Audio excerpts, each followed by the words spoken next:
And joining me now is Maryland Democratic Congressman Glenn Ivey. He's a member of the House Ethics Committee. Thank you so much, Congressman, for joining us on this holiday Monday.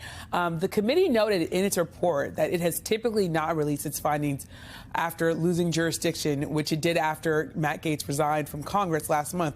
Why is it so important, though, that this report be released to the public, and that it was important for this report to be released to the public? And are you concerned about the precedent that this could set? Well, I would note that there have been at least 4 instances previously where the committee has released a report after a member of Congress has resigned or retired or departed Congress. So it's not unprecedented by any stretch. And that goes back over 4 decades. You know, it's been done twice for Republicans, twice for Democrats, so it's been bipartisan. I think the thinking here, and you know, when we had the floor debates on this when the members put up resolutions to compel production of the report, you had members like Sean Casten, for example, arguing that this is something the public should know. They should have a chance to see what this information is. You never know what he might do down the road, as you just sort of referenced. So it's important there. And also, I think, you know, the reason the Ethics Committee exists is to make sure our members know what they can do, what they can't do, what crosses the line and what doesn't. And so I think issuing the report certainly provides guidance on that front as well.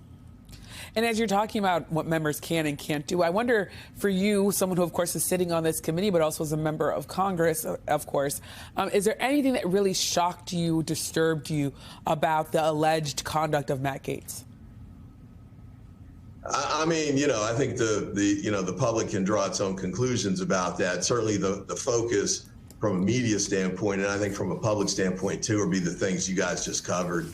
The allegations with respect to sexual conduct with a 17-year-old, the issues about use of illegal substances and the like while he was a member of Congress. Those are the ones that have seemed to jump out of the report, I think, the most, and have been sort of swirling around in the sort of public rumor mills for several years now. But I think at the end of the day, I think, you know, putting the report out gives the public a chance to draw its own conclusions about how they feel about it and, you know, what it means, I think, from their perspective. We've got a lot of people who are concerned about Congress, cynical about Washington and the like. I think it's important for us to be able to show that we are trying to keep our own house in order in this way. Well, as you talk about the House being in order, I want to point out that your colleague, Arkansas Republican Congressman French Hill, was asked yesterday about releasing this report. Here's some of what he said. Take a listen. I think that's something they should do with a great deal of caution, because you open up a Pandora's box of a lot of other investigations over many, many years conducted by that committee. Mm-hmm. But if they've thought it through, reviewed the material, and made that decision, that's their decision. So, Congressman, he says this could open up a Pandora's box by releasing this report. What do you make of that? Well, I think we need to be careful for sure. And I think the rest of his comments sort of suggested that, too. But, you know, at the end of the day, I think given the nature of the allegations here, as we discussed a moment ago, I think they're pretty significant and consistent with the previous precedents where this has been done. And I also think that it's important, again, for us to give our colleagues a chance to see how the committee works through these sorts of things and draws conclusions about members' conduct.